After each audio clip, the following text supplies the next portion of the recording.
Hello, spicy people of the internet. Spice8Rack here, aka Crazy Frog is the name of the band, not the name of the song. And hot dang, do I have a video for you today. I'm going to be talking with the wonderful Amanda Stevens about trans representation within the story and the cards of Magic the Gathering.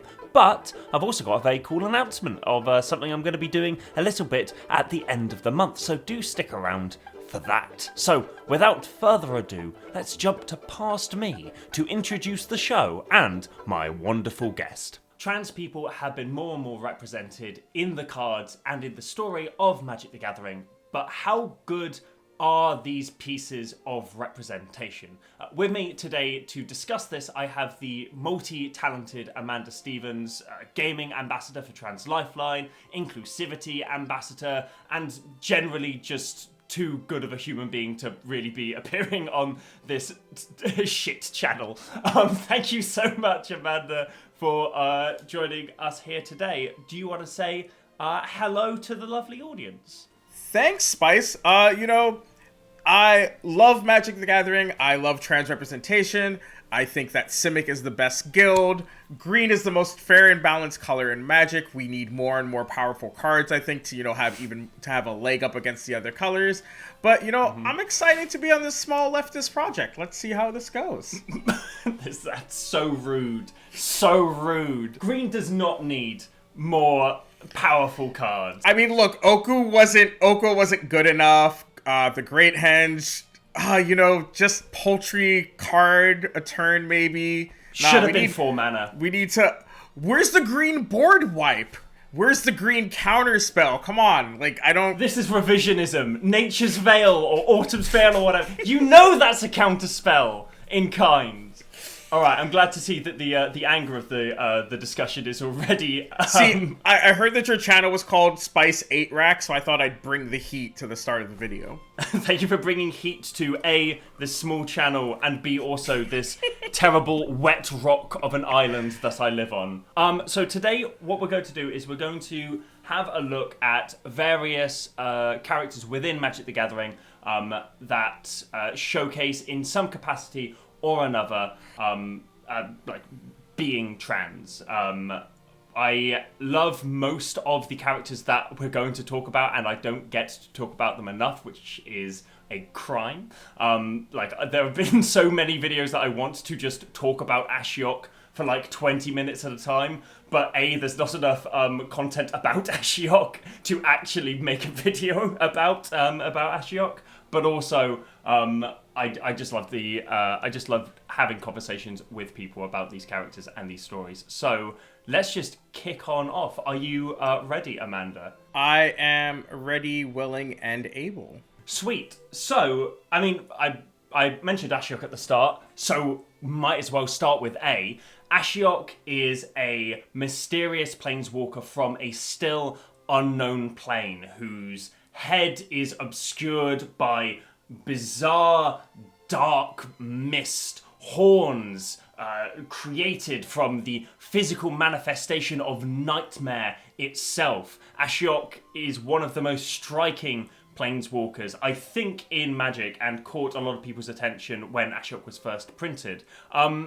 I have to ask what your opinion is on the character of Ashiok, and also, unfortunately, Ashiok hasn't really been in that many stories, but I don't know if you've read, there was a piece that came out in Born of the Gods, I think, where Ashiok was in. So I think I was really hesitant with Ashiok from the jump because we didn't know, because they wanted to do this whole thing where we can do the long con on how big of a bad Ashiok might be, right? They were kind of very mum's the word on a lot of Ashiok's details.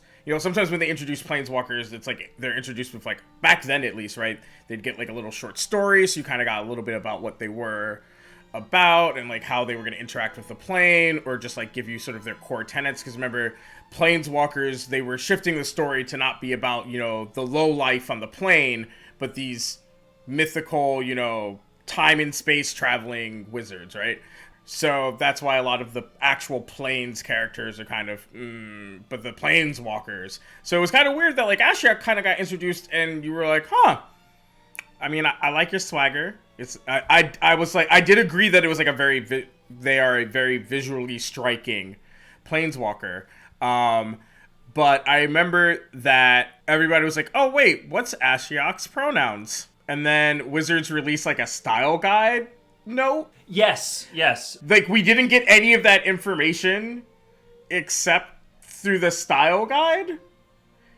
And that's what I was like, oh no, first of all, this is clearly a villain character, and second of all, we're just gonna be like, lol, JK, they're also non-binary? Yeah, like, it did very much feel like after the fact, almost. Yeah. I think when you have vital pieces of a character's identity, like, be it sort of like their backstory or what their powers are or just like who they are as a person, just sort of put out in a style guide as opposed to within a narrative, it not only feels like kind of cheap, but it also does feel sort of like quickly brushed aside, so no one has to tackle that within like a creative capacity. Yeah, and so like one of my big issues about when this happens, when we're talking about trans characters, whether they be trans, non-binary, gender non-conforming, you know, everything under the sun, is that yes, their transness doesn't need to be paramount to the story. For example, we'll get to Alesha, right? Alesha's transness isn't paramount. It's not like a cornerstone of that story, but it also can't just be sort of J.K. Rowling-esque, where I'm like, you know what? Let's just say they were a snake. Let's just say they were an Asian woman. Dumbledore's gay, right? Like, you need to hit like that sweet spot, which I think the Alesha story, by the way, again, probably the next if we're going in alphabetical order, hits that sweet spot, right? Of giving people the representation that they want without beating you over the head about it, or in Ashiok's case, unceremoniously announcing it outside of the story. I think as well the J.K. Rowling comparison is always quite apt when it comes to like discussion of like why that is such a flawed way of trying to sort of backdoor representation into your intellectual property, especially seeing as we have now more and more pieces of like Harry Potter movies and books and plays being produced, where all of these pieces of representation that were always in it but we just never actually got to see are suddenly have a new spotlight, and like, okay, we now have Dumbledore in this new movie, so we're gonna see Dumbledore being gay, right? It's like, well, no, but he is. No, but you know that, so it doesn't matter. And so that's kind of like my problem. You know, when I made my Twitter post to help us find all of the trans characters in the lore, because, you know, sometimes there's throwaway text, so on and so forth. You know, a lot of people brought up Karn, right? And so, not that I don't love our Silver Golem, great Golem, you know, it's been with me my entire time being a very lazy Vorthos, but one of the problems about gender-neutral pronouns is that they don't always refer to somebody who is non-binary, right? And so with Ashiok being almost a living embodiment of nightmare fuel, they could just mean that they are a multitude entity. Say, I am Legion, right? They could mean, you know, in that way that you're supposed to use this, one of the ways you use the singular they in the English language to mean you don't know who that belongs to, or you don't know that person, so therefore you say they. Or it could mean that they're non-binary. And so Wizards didn't really say one way or the other. They just said Ashiok has, when you're writing about Ashiok, they use they, them pronouns. And I think there was like kind of a bit of text, if I'm recalling correctly, of them not being binary. But again, that's why doing it unceremoniously in the style guide, if you were just read the stories and people, and like Ashiok refers to themselves as they, what does that mean, right? So yeah, the style guide itself, there was specifically, the thing about Ashiok is within the style guide, they were referring to Ashiok mainly using their name as much as they could. I think the the official style guide said, don't use he, don't use she, don't use it. Use ashiok whenever you can, and if you have to, there is no other recourse, then use they. Fun fact here, I completely misremembered the style guide which specifically says to also not use they as a pronoun when referring to ashiok. However, unlike he, she and it, the style guide warns against using they not because it would be incorrect to use for ashiok specifically, but more so because at the time, they as a singular pronoun wasn't recognised in quote-unquote proper English, which not only isn't the case anymore, with most dictionaries recognising the use of they as a singular pronoun as grammatically correct, but it also wasn't true at the time, with they as a singular pronoun being part of the human language since at least the 14th century, if not before, and uses of the singular they can be found in English even in the 19th century. As such, I think it is entirely legitimate to use they and them for ashiok, but please do let me know what you think below. I could be wrong on that. Also, you might be wondering, hey, there's a green screen behind you, Spice. Why aren't you using it for this video? And to that I say, I didn't light myself properly in any capacity, and so trying to green screen the shot produced results like this, which I think looks cursed and horrifying. So that's the reason why you're stuck with just a big blob of green. I need to get better at my job. Anyway, back to the video. Outside of a fantasy setting, because of course we're going to talk about representation in this video, but also want to talk about the real world implications of it. How important are pronouns when it comes to just everyday life? I mean, so, I will pretend to, play the other side for a second. I will join unceremoniously the Orzhov Syndicate. That, there's this argument. Are you implying that the Orzhov are full of turfs? You've got what I consider the worst qualities of both black and white mana in one guild. You be the judge.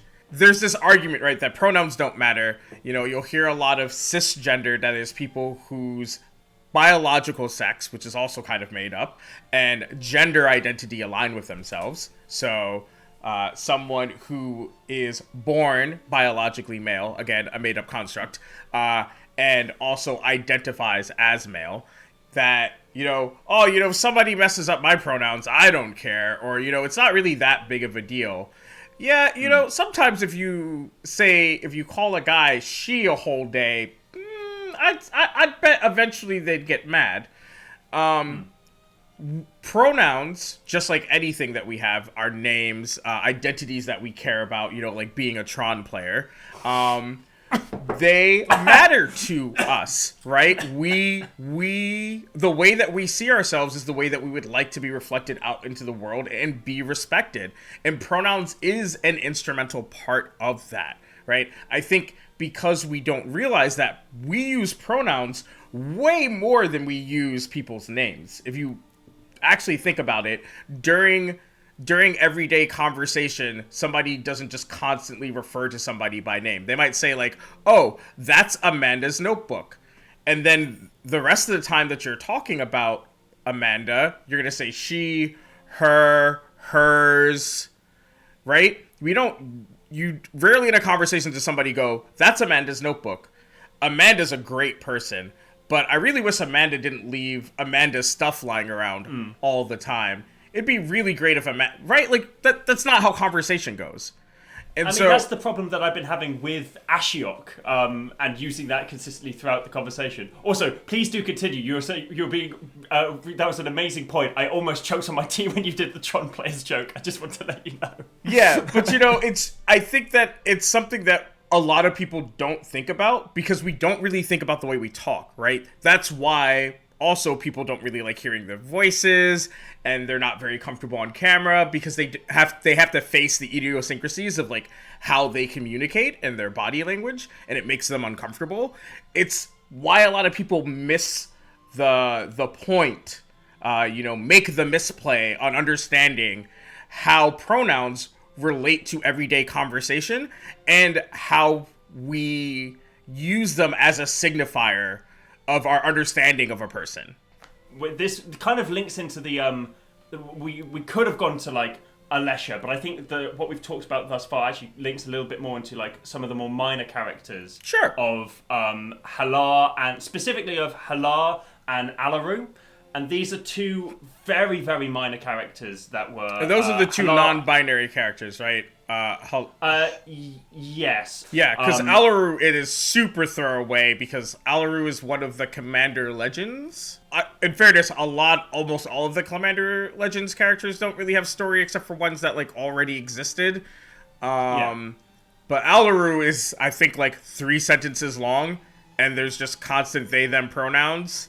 No, you're absolutely not wrong. Like that, it is kind of frustrating that they are the first human character represented in Magic the Gathering to be non-binary, and they are a cleric from we don't even know what plane they're from. I don't think it's a plane that we've ever gone to. I have the same because I did try to catch up on a lot of this, for a refresher.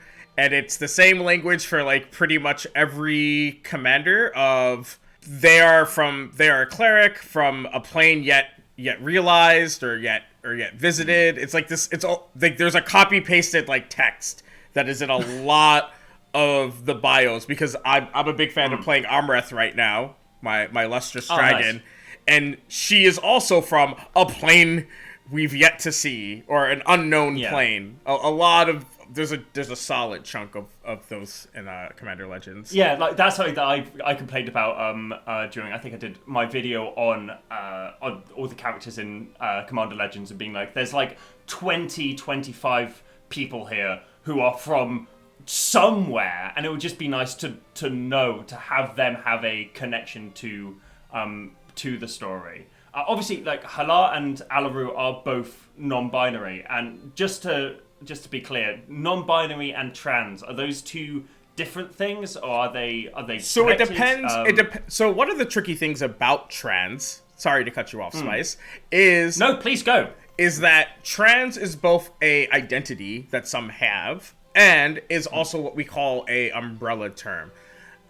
So trans, the umbrella term, and it's why sometimes you'll see trans with the asterisk, sort of denotes anybody who is gender variant. Anyone from drag queens on RuPaul's Drag Race, to Alaru, to Ashiok, to someone like myself who is male to female transgender, right? And so trans can be sort of a catch-all in the same way that some people use queer or gay, right, to mean, people who are non-heterosexual. Trans can be used in that fashion as well.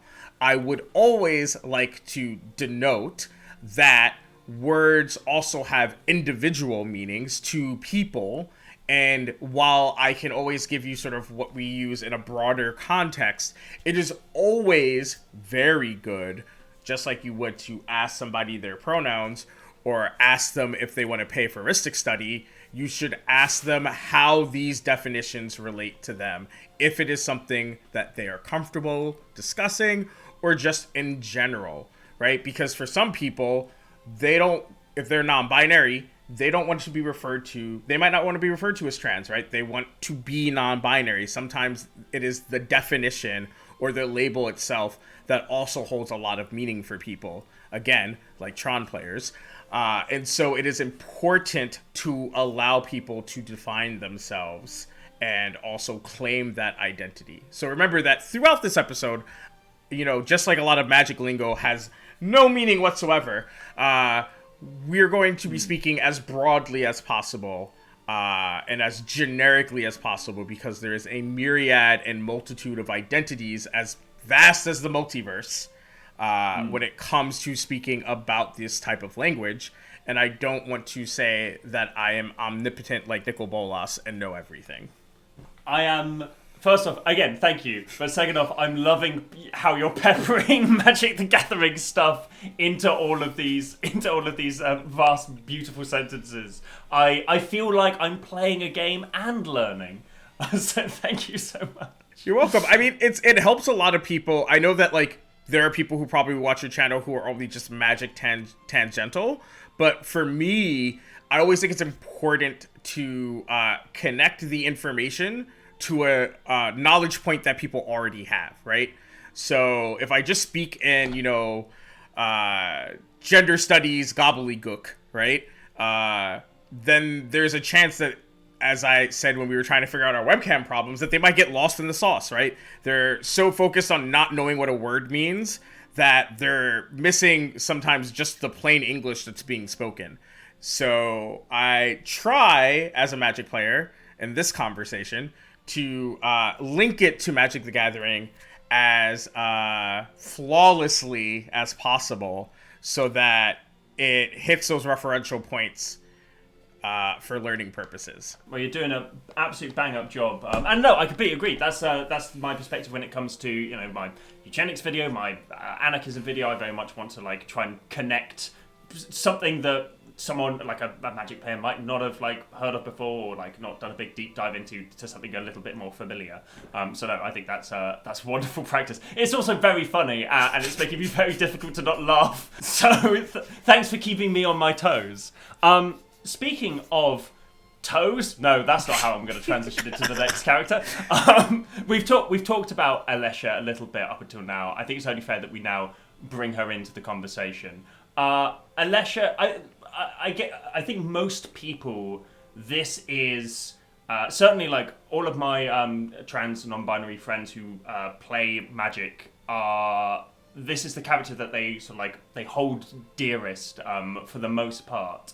And I think most people see this as the biggest, the most well-known example of trans representation within Magic the Gathering. I just want to ask what your perspective on her character and also the 1.5 stories that she does appear in, because unfortunately she is kind of here and then gone from the broad Magic narrative. So it's really crazy because Wizards had a moment of clarity that representation matters, and it was, of all blocks, Khan's block, because Narset is neurodivergent, and it's yes, she is very clearly written as neurodivergent. They came out and said, someone's gonna be no, they didn't, but I remember that there had to have been a statement, because similar to when the Alesha story dropped, because I work in diversity and inclusion, not because I'm neurodivergent, but I just was flooded with Facebook messages and tagged in Facebook posts and added and DM'd and Discord messaged. Maybe Discord wasn't a thing yet. But anyway, I just remember everyone being yo, did you see that Magic has a neurodivergent character? And I was well, I mean, obviously there has to have been. And people no, legit, they say she is. And I'm oh, okay, tell me more. And I'm oh, she's a cool character. She was on a pretty powerful Magic card at the time, especially in Commander, right? Yes. And I was shocked. I was huh. And she's, I mean, I can only speak from perspective of my friends. Narset is written very well from everything that I've heard. A lot of people like the way that she is written. And then Wizards continue to have moments of clarity. And the Alesha story, I remember that even more vividly, because I was the only thing I was sad about for Alesha is that I have to spend red mana to cast her. Boo! Boo with the red mana hate. Everything else, though, she is a combo enabler. She has superior black mana in her veins. Yes. She attacks, this thing that I'm trying to learn to be better about. So it's self betterment, right? That I have to attack to use my combos. She's a graveyard card. Mechanically as a card, I was oh, this is lit. And then her story, as someone who has seen really bad trans representation throughout her life, her transness isn't the focal point of the story. You could blink and miss it, right? Right. That little that segment about her transness is sort of a blink and miss it almost, right? It's not something that beats you over the head about it. It's not something that's like, oh, Alesha had a traumatic trans past where everyone bullied her for being feminine, right? No, it's just sort of, it's almost an empowering statement. And so when we talk about, especially earlier in this discussion about how we don't need our transness to be the focal point, but it would be nice that it is said in the story so that it is not just this J.K. Rowling revisionism. It is, I think, really great. But there it is. But just like we talked about our two previous non-binary plane characters, and to an extent even Ashiok, we have to talk about the fact that Alesha is a blip in the radar. It is a little weird that we have this very strongly written piece of representation that, for all intent and purpose, is a blip in the con story. It doesn't matter to anything. It's not, the battle in question, right, isn't something that was instrumental to the con story in a broader sense that we got a snapshot of. Alesha doesn't do anything to the broader context of the con story. The con story is already a mess on its own. And I mean, the chances of us getting more Alesha and future con story is non-existent. Yeah. So, unlike Ashiok or our previous non-binary characters, right, who have potential for more and more story, right, and the two previous, maybe we get more of their plane, then they get to be more visible in story. Ashiok is a planeswalker that is not dead, therefore can always come back and cause mischief and mayhem. Alesha's story is done unless they choose to write an Alesha novel, right? Or an expanded Alesha story. And I think this is one of the great tragedies of that snapshot in Magic time, where we were not really doing the novels anymore, and we were not doing long form story, and we were just doing these snapshots. I think one, that was terrible because Cons was a time travel story, but two, it means that there wasn't a lot of room or resource, I imagine, to expand on a character like Alesha. And I think that this is another form of that can be problematic, is that they created this character that is so beloved just because of how necessary the representation was, especially in a game like Magic, which, people talk about representation issues a lot. For her to be such a minor note in the grand scheme of things is, somewhat disappointing. And this isn't to say that every trans character needs to be the hero of the story, yada, yada, yada. But, I mean, I know way more about Pithlethip than I do Alesha. First off, it's Fibblethip, not Pithlethip. How fake fan! Fake fan! No, you're absolutely right. I think one thing that I found quite interesting that you mentioned right at the start about how Alesha is both really well written, but also a really fun and good card. I think there's a lot to do with putting trans characters on cards that lots of people want to play in a mechanical sense, because that ingratiates them with a wider audience that might not necessarily pay too much attention to the story. And now that you mention it, you're right. The amount of trans characters, even Ashiok to a degree. Ashiok has been in now 3 sets. Obviously, original Theros when Ashiok was first sort of debuted, but then also War of the Spark. And Ashiok didn't do anything in that story at all. They were not in the novel in any capacity. But that card is bonkers. That card is great. I will agree. Well, I faced against that card most of the time, so I actually don't like it that much. But it beat me many, many times. But this loops into the point that you sort of jumped on that I had made, is that if your card is appearing repeatedly, right? Or a manifestation of your character. So in this case, Ashiok, right? It doesn't always matter that they don't have a strong connection to the story.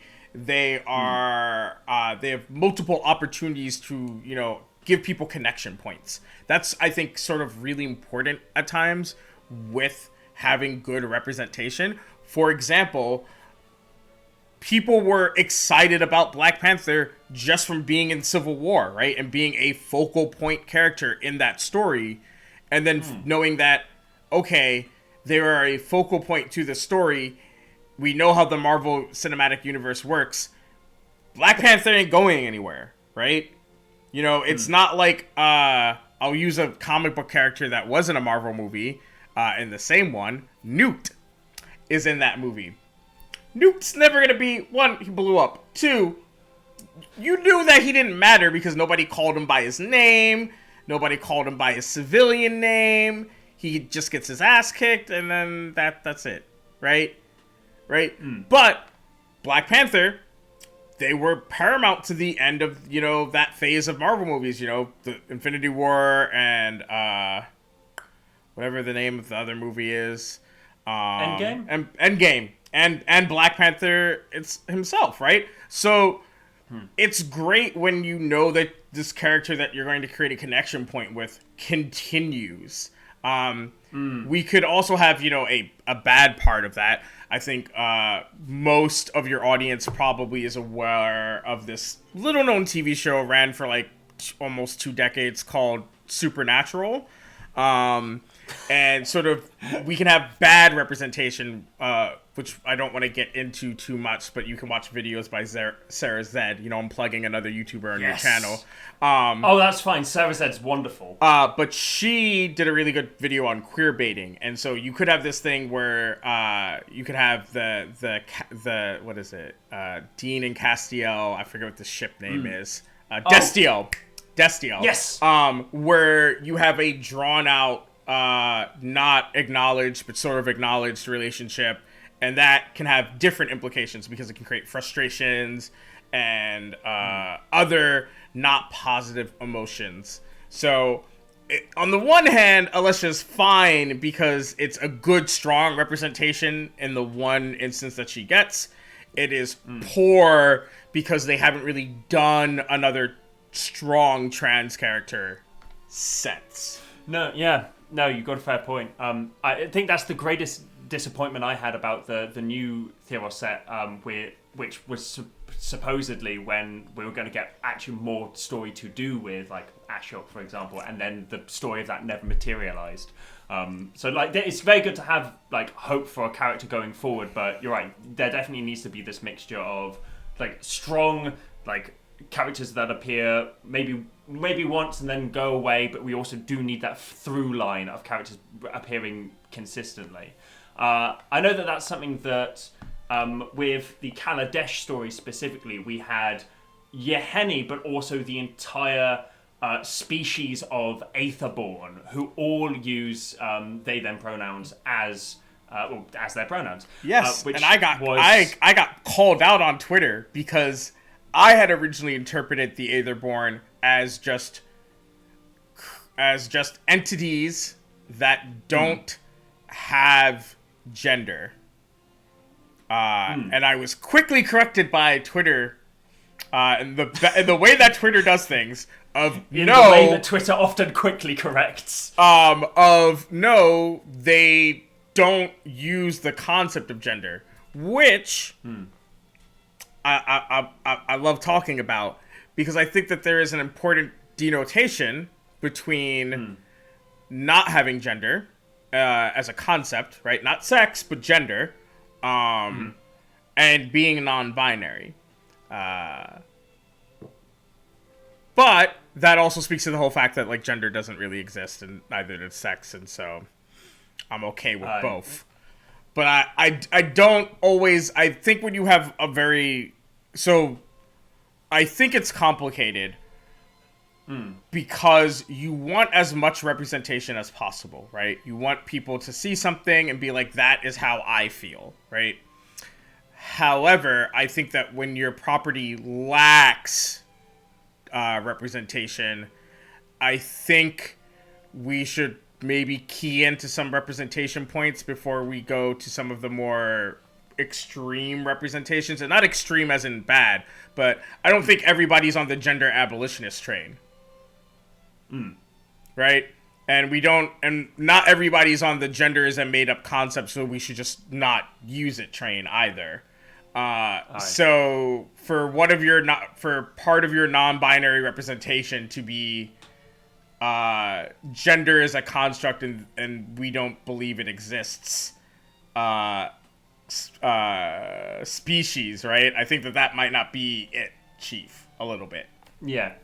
No, that's completely fair enough. I think there are some really interesting, and this is something that I'm still learning about as well, very much, about this whole idea that gender as we conceive it here in the UK and over in the States is not just this thing that has like magically appeared out of nowhere, and this is the way that all of the world has operated, and anyone who says otherwise is ridiculous and it's all a trend, blah, blah, blah. Yeah. Where in actuality, a lot of it has been exported by European imperialism to different parts of the world, which for many, many centuries, if not millennia, did not have this rigid notion of man and woman. You look at places like Hawaii or places like India, for example, and this is just not the case for most of the history of the indigenous people who lived there. And then you get white settlers turning up going, that doesn't sound about right. Stop that. And suddenly it's like, well, okay, you're a man, you're a woman, that's it. And anything else is ridiculous because we said so, because we turned up here and we had a big sword. So you're right. We do need in Magic a lot more of the just sort of basic building blocks of representation before we sort of transition into like talking about things like xenofeminism and the like. Potentially, but I do like the Aetherborn characters. I think they're really cool. Oh yeah, they bang. Most of their so my partner is non-binary, and they when we first started dating, they told me that they had an Ashiok playmat, and they were like, yeah, the Aetherborn are my favorites because they're all non-binary. And so I went out for our 1 month anniversary that also kind of aligns with their birthday, and bought them a foil copy of every Aetherborn card, which luckily was not a lot of them, and luckily they are not expensive cards. And all Aetherborn adjacent cards, so like Yeheni's expertise, right? And when I was looking up all the Aetherborns, I was surprised that they're all pretty good functional Magic cards. I mean, there's some bad ones, but I mean, there's also some bad goblins and some bad merfolk. So I can't. There are no bad goblins. There are no bad. What are you talking about? Crazy. No bad goblins. There are some god awful goblins. Elves, on the other hand, we are just the superior tribe in every way. I can't believe I'm going to have to fight you. Good lord. I mean, you'll lose. Fair play. Because greed is a balanced, fair, non-overpowered. Oh, but you have Embercleave. I'm more of a black mana man, I must admit, and oh no, I was just saying that if you were sorry YouTube, but if we were just talking about the hypothetical fight between goblins and elves, while the Great Hens is a great Magic card, I think 7 goblins swinging at me and one of them gets an Embercleave is probably better. I think maybe all of them holding onto it and just like slamming you about the head. Yeah, it's like a Sentai move where, you know, they just all together just drop the sword on you. It'd be real bad. But anyway, the war between goblins and elves notwithstanding, I think the Aetherborn are a really cool concept. Again, I just think that when you have non-human humanoid things, I hate saying things, but I guess a non-human humanoid species that doesn't use the concept of gender, you get to what I came to as a conclusion. They are just a genderless species, right? That is how I had originally interpreted it. And so that's why I say that doing some of this more complex representation, especially for a game that doesn't have a track record of doing that, outside of, occasionally black people and Asians appear. And you go, huh, wow, the rarest species in the multiverse. You lead people to come to a non-representation conclusion, right? Koth is a great example of this. A lot of people have debates of whether or not Koth is black, because Koth is a Volshok, and Volshoks are stone people. And does somebody who has black stone as part of their body make them black? I don't know. I mean, Mr. Popo's black, but like, is he black?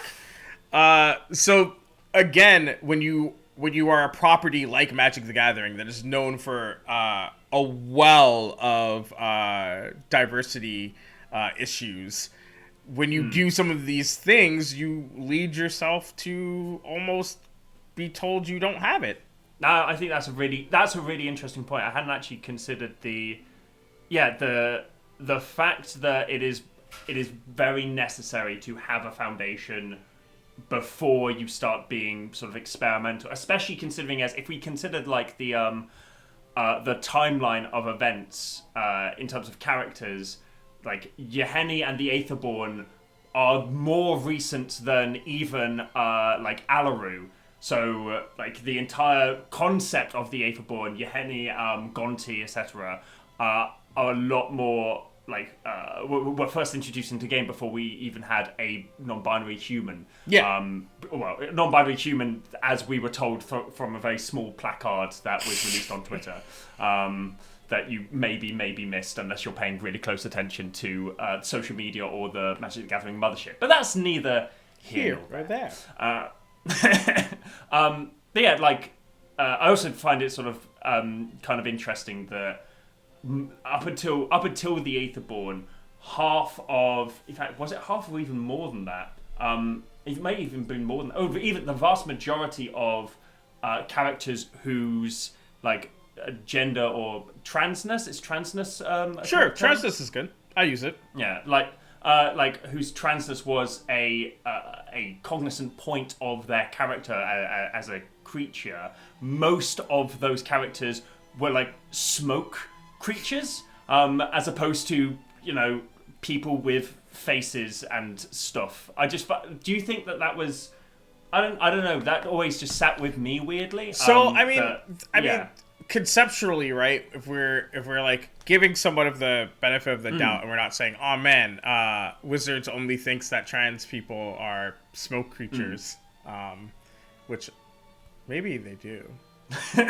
Plot point for another video. But as someone who studied English originally, my thought of life's purpose was to talk about etymology for the rest of my life.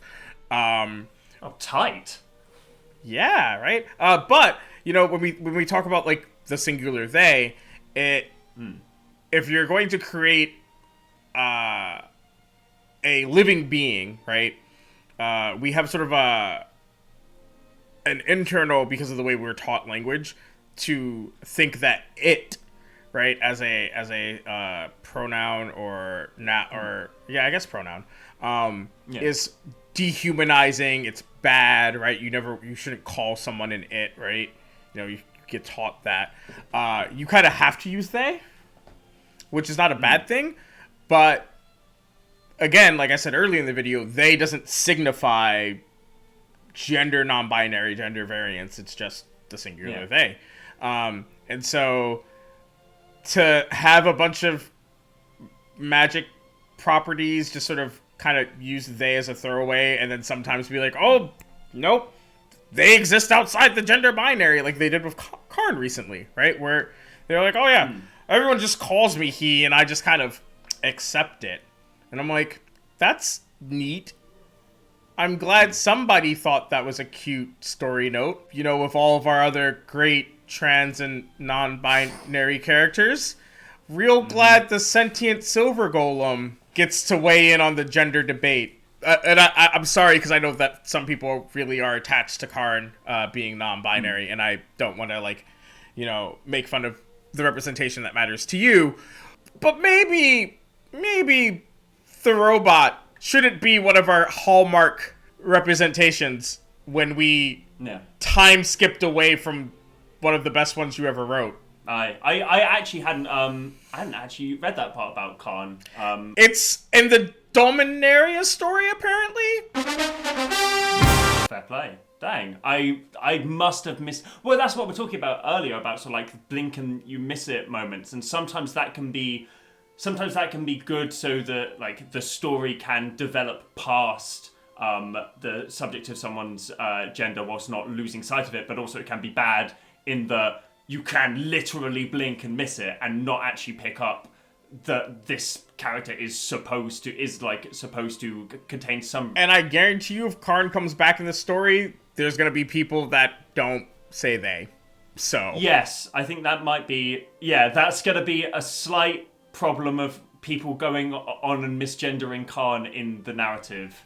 Because it's canon that people just call them he, and they roll with it. Identify as that, but they don't mind. That's kind of weird, especially considering that I know for a fact that people were referring to Khan as he in like War of the Spark and the like. So, Hey, remember that thing we talked about the Aetherborn? You kind of can't keep. It's weird that like this keeps happening with non-binary representation, but I would say that Wizards is really bad at it. And then we got Niko! Yes! Oh, wonderful transition. We're literally going to talk about Niko now. So Niko is the most recent depiction of a non-binary human in Magic the Gathering. They are a planeswalker from the plane of Theros.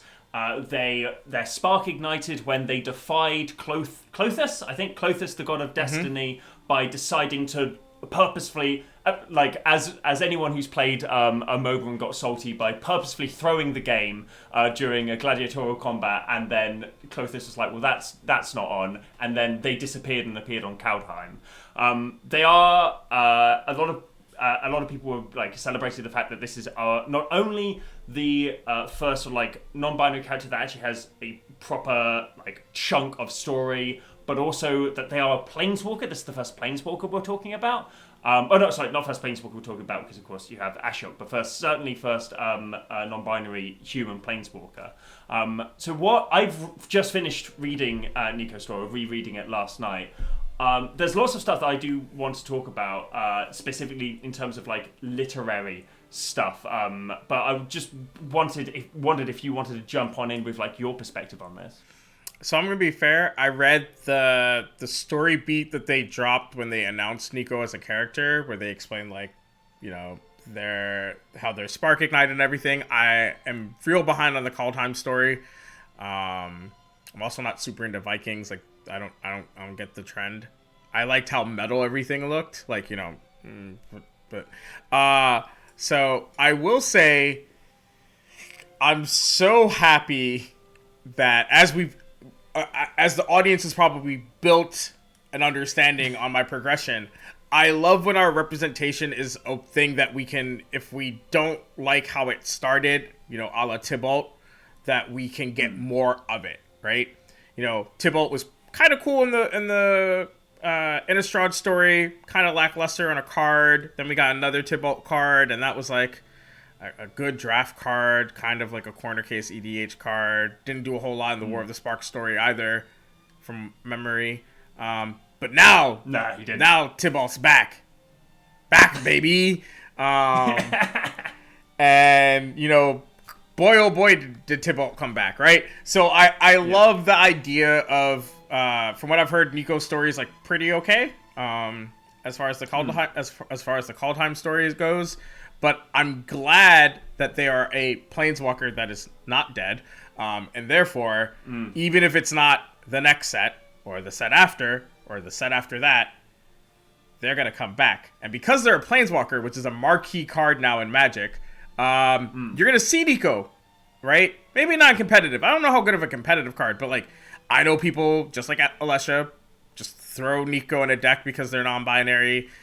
People love planeswalkers, right? They love just jamming them into their 60-card table decks, their their, commander decks. So it's good that they are a planeswalker because they stay in the general, like, cognizance, right, of what we think about for Magic, versus some of our other non-binary representations that are on some pretty medium cards, and may not, so their non-binariness doesn't stay as close to the forefront of, like, how people think of them, because Alesha, right, you talk about how great of a card Alesha is, and then people are like, oh man, and she's trans, right? If a card's medium, whatever lore about the card, unless they are a badass in the story, will never come up. I completely agree with that. I think, like, Niko's card is...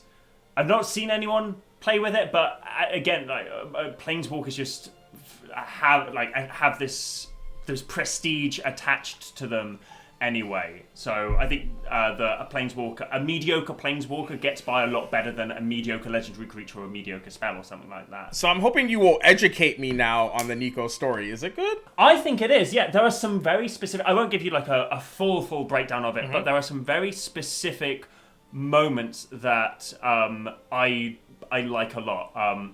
So, like, in the story itself, there are some really cute moments. There's an introduction of the god of storytelling, and the story from the god is mirrored in how Niko plays with, like, a cat under the table at the same time, which is just adorable.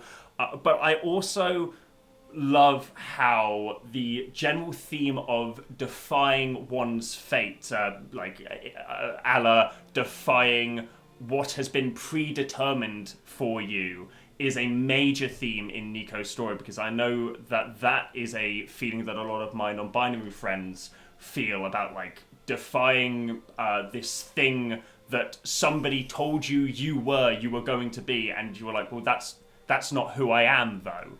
I think that was a really interesting and quite... maybe it's not the most nuanced thing in the world, but I still think that it had a certain level of narrative depth to it, more so than just them happening to be non-binary. That way you could explore this idea, as you said earlier, without sort of like banging you over the head with it, and explore it in a narrative capacity that non-binary people who aren't non-binary or trans could maybe empathize with a lot better. Broadly, also they are a badass. They do throw like spears javelins made of like glass and shards throughout the sky, and they tangle with an angel at one point. I think the ending. Okay, so I have to read the Kaldheim story, is what I'm hearing. Oh yeah, I won't even lie to you. I fell off the Zendikar Rising story completely. I was so excited. This is completely beside representation, but like I fell off the Zendikar Rising story completely. I did not like it. I was really concerned about where the story was going, because we got the free story articles back, but not their quality. And then the Kaldheim story dropped, and honestly, each thing that I have read is a banger. I enjoy it so much, especially the first one, the fight between Kaya and Vorinclex. The writing is funny. It is it's punchy. I love how Tyver, the elf planeswalker, is a massive himbo. I think that's hilarious. I've heard that this is Himbo the musical, because I've heard that also Vorinclex is kind of a meat jock. He is a big dummy, and I love that a lot. Vorinclex has always been a bit of a dummy, but in his flavor text appearances in New Phyrexia, he was yes, I will I will foster the perfect life form. And then in Kaldheim, he's like, I am going to walk through this wall and it will fall down, or I will. And get off me. I'm trying to kill people here. I love that. It's fantastic. I love that of all of the Praetors to show up on a different plane. I mean, granted, a lot of them are dead. I love that Vorinclex, the big dumb meat boy, is the one that planeswalks. He's great. I don't know why. And as somebody who, I was, watching... I think it might have been Magic Arcanum that I was watching, that, they do, the lore snapshots. Yeah. And I was like... They even brought it up that, Vorinclex loved New Phyrexia. Don't know how he figured that one out. I mean, they do have technology. And I was like, yes, but it's Vorinclex. If you lined up all 5 Praetors and said, which one knows how to turn the knob and press the button... Vorinclex would try to turn the button and press the knob. That's a very good way of putting it. I like to think personally that like Jin Kataxis was like, I have discovered how to transport ourselves through realms. I'm not gonna do it. Vorinclex, could you come and stand on this for 2 minutes? I'm gonna push this button. Everything will be fine. And then he just turned up on Kaldheim.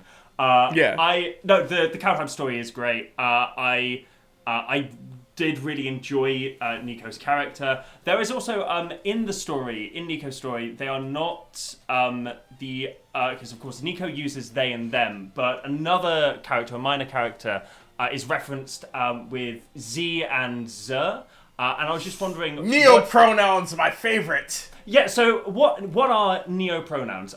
If you would like to quickly explain.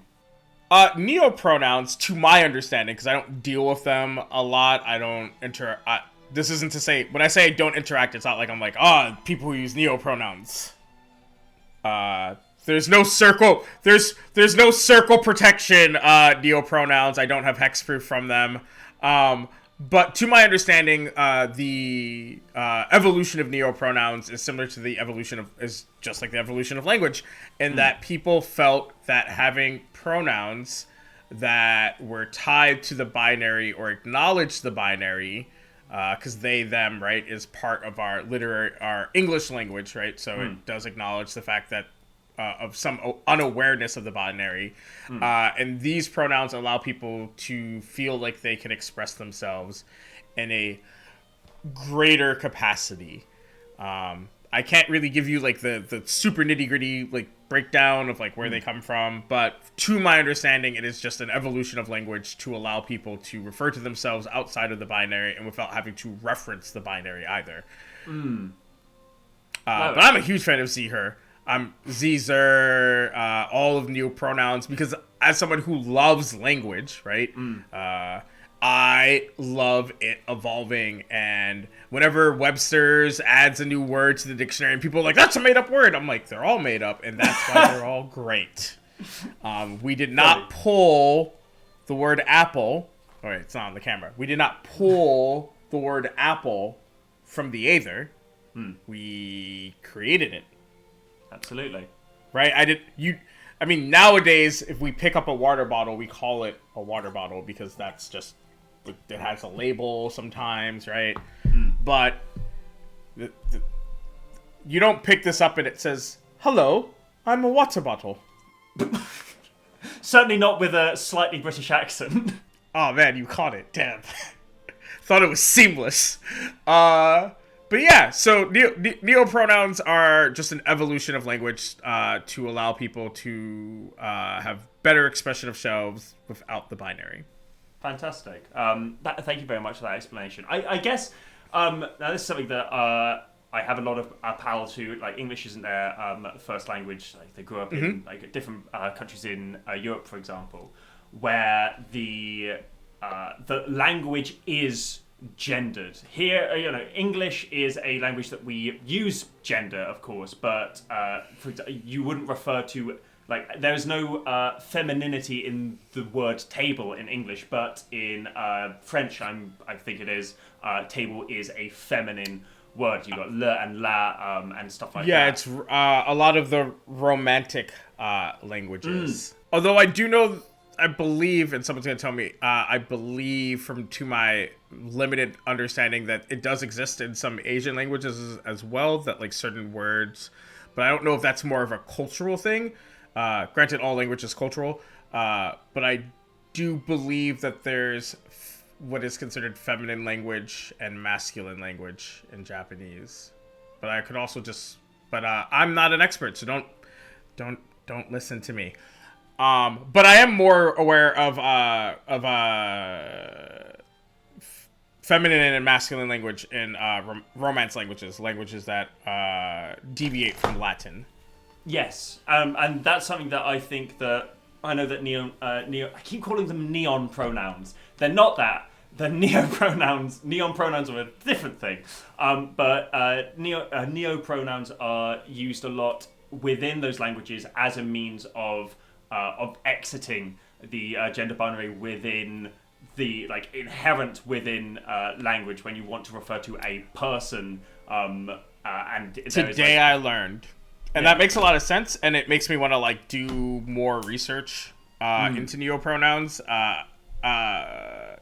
They weren't as much of a thing in the broader discourse when I was actively learning to do what I do as a diversity, equity, and inclusion consultant.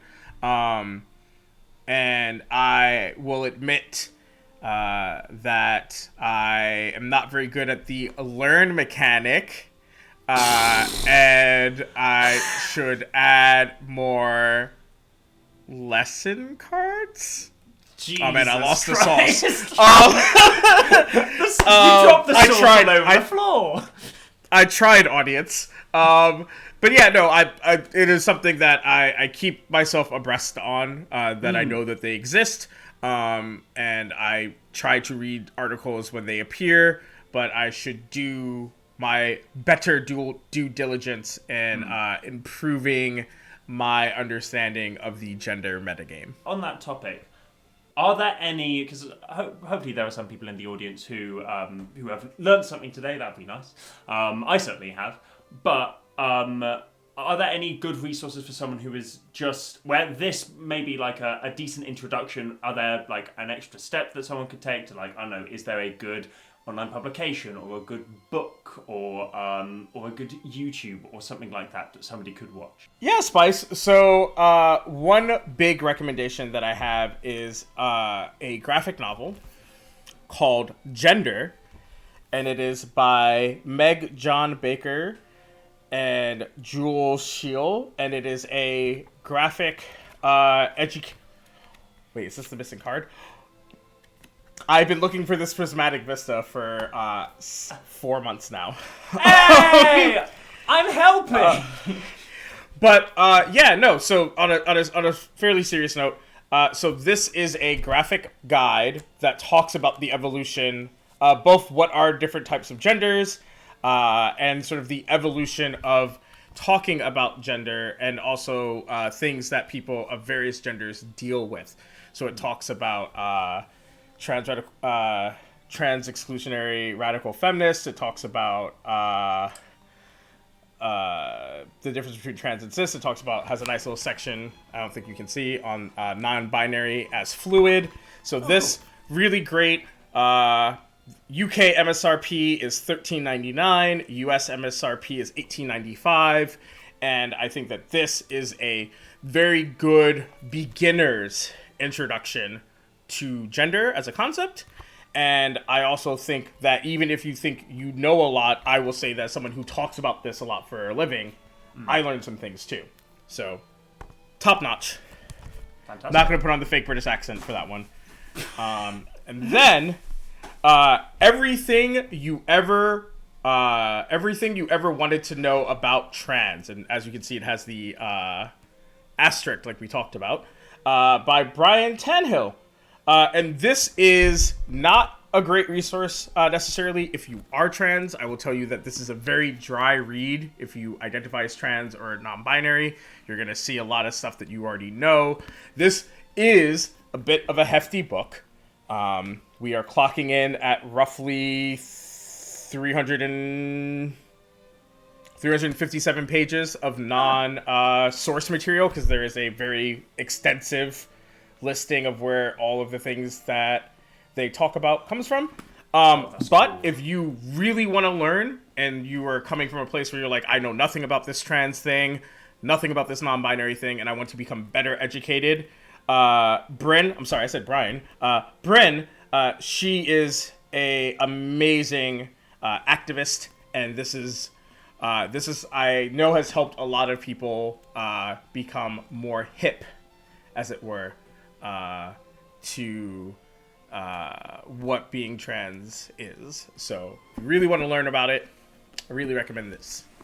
And those are my two main resource dumps. Cracking. With that, thank you so much for those recommendations.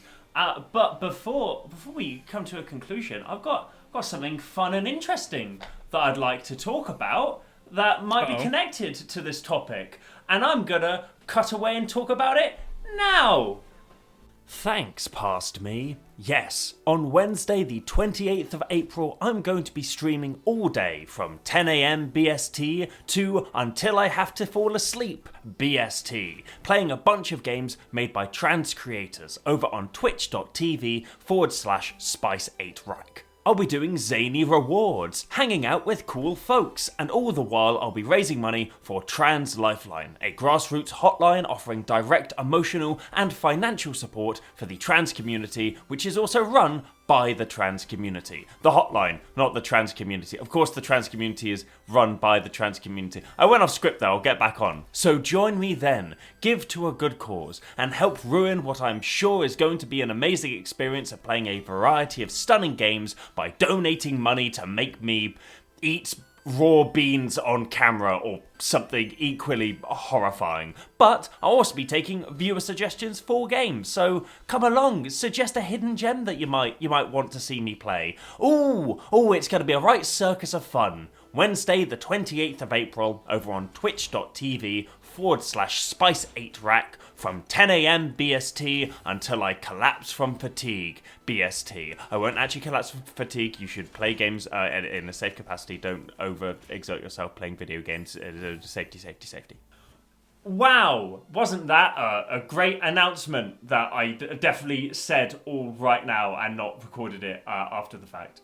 Yes, but Amanda, before we head off, what is your perspective on the current and the future case for representation within Magic? How do you feel things are right now? How do you feel things are going to be? How do you hope things are going to be?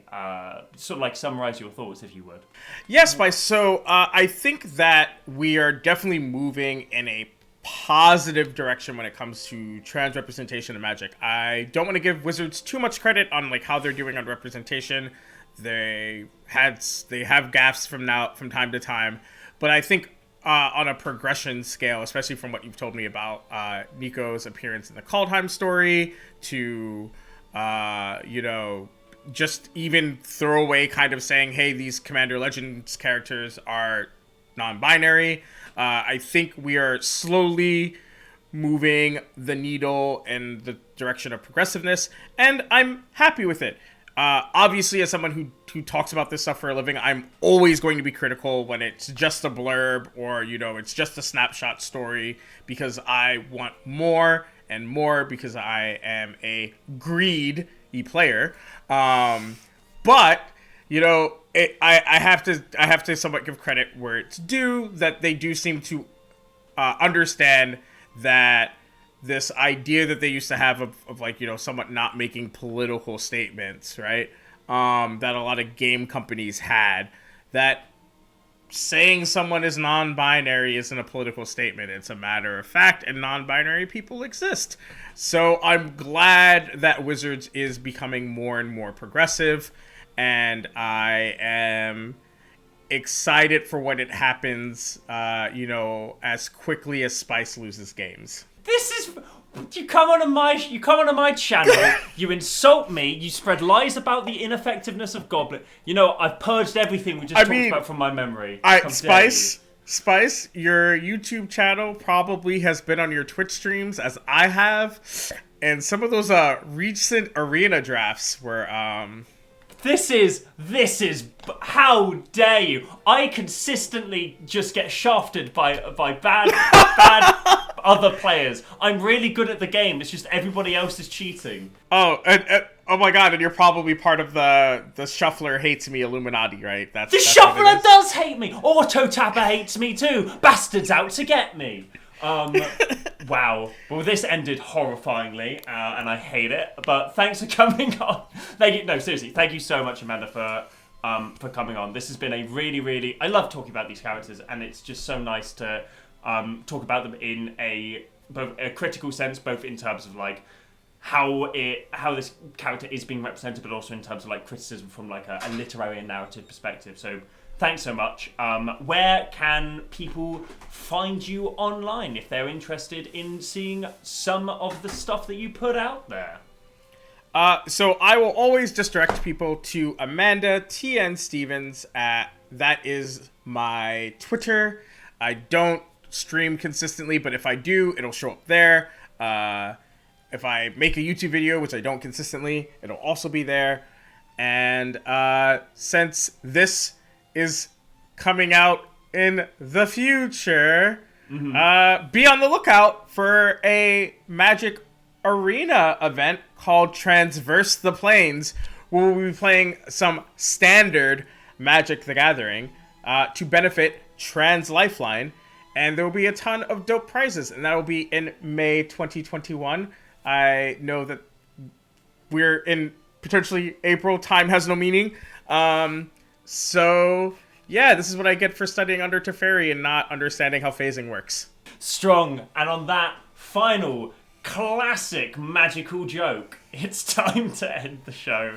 Thank you so much, Amanda, and thank you so much for watching. And as always, stay spicy. Oh, sweet honey child, it's time for the Patreon credits. Oh, this is lovely. Thank you, everybody who supports me on Patreon. You too could end up in this big old list of names if you fancy heading over to patreon.com/Spice8Rack. But for those who already do support me, a massive thank you and a big old extra thank you, I guess, to the lovely $10 patrons who support this channel, who include 1234 I Declare a Class War, 7th Guest, A Fool of Five Colours, A Gay American Couple, A Socialist Hobgoblin, Adam Gable, Addy DC, AJ Ingram, Alex Berman, Alex Flynn, Alex Wood, Alice Perales, an alt-right sleeper agent who gives money to communist Baka Idaka, probably Tybalt's persona, in parentheses, an Umbreon Pastry, Anthony Baker, Avery is a good Magic player, C. Joe the Thespian said it, now it's true, stop making fun of me, Bambi Ward, Basu Gasu Baku Batsu, I always get this wrong, Wong, Basu Gasu Baku Hatsu Baku Matsu. Thank you very much for the patronage, bastard. Ben Pike, Biscuit Blade, Blake Evers, Bradley Rose, Brian Dunn, Cairns, Kalulu, Carl Comstock, Chase Beard, Chad X, Krista Voss, Cerso Ceresa, Cloud Chaser Kestrel, Cognitive Glitch, Conflicted Psyches, Drew Pierce, Dystopico, Exidian, Eldritch Changeling, Alfonzi, Erica Hamel, Ethan Abraham, Felix Mortem, Fiona Perry, Fofa, Future Beagle, Grey Days, Hand It Over, That Thing Your Dog Pictures, Hoopered Up, Hypercube MTG. I am saying this only because our global economic system does not intrinsically support artistic expression. I want Emrakul to dominate me. In response, I bolt myself. Is it even metal if no goats were sacrificed?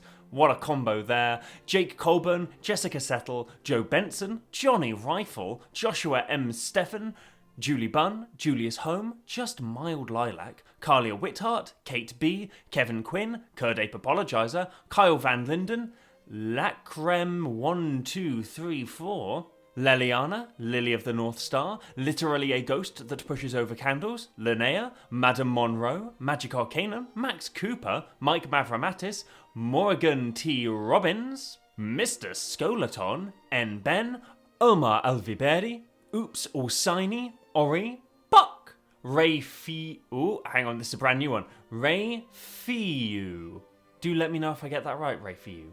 Riddle of Lightning, Romeo Joe, Ross King, Rowan Brown, Ryan Morgan, Samuel Kona, Sage Morrison, Sasha Evelyn Francis, Sean Caius O'Reilly, several goblins in a trench coat, Shimmer Gloom, Silent Celine, Sir Shaunsey, Sky Johnson, Sodaman64, Squimbus, Swan Hunter, Taylor Street, The Ghost of Karl Marx in 4D, Thelon, The Reaper of You, Totally a Spy, Trans Rights Baby, Trey Ernst, Trey Parker, True Lily, Upgraded Stick, was that a sword, I guess? That was excellent. Vasmeth, Venser, Vittorio Grace, Vladimir Gorvikov, Voice of All, Wesley, that sexy communist, Wicked Haiku, Xenon, Z13 Mia, Zada's Ludonarrative Dissonance, and Xanoron. And a big old thank you to everyone else who supports me on Patreon. A big old thank you to you, the viewer, for watching this far in the video. Kiss, kiss, kiss, and I'll see you on Wednesday. By the way, which is like next week, so just in case you were wondering when that was. Alright, love, love, love, love, love, love.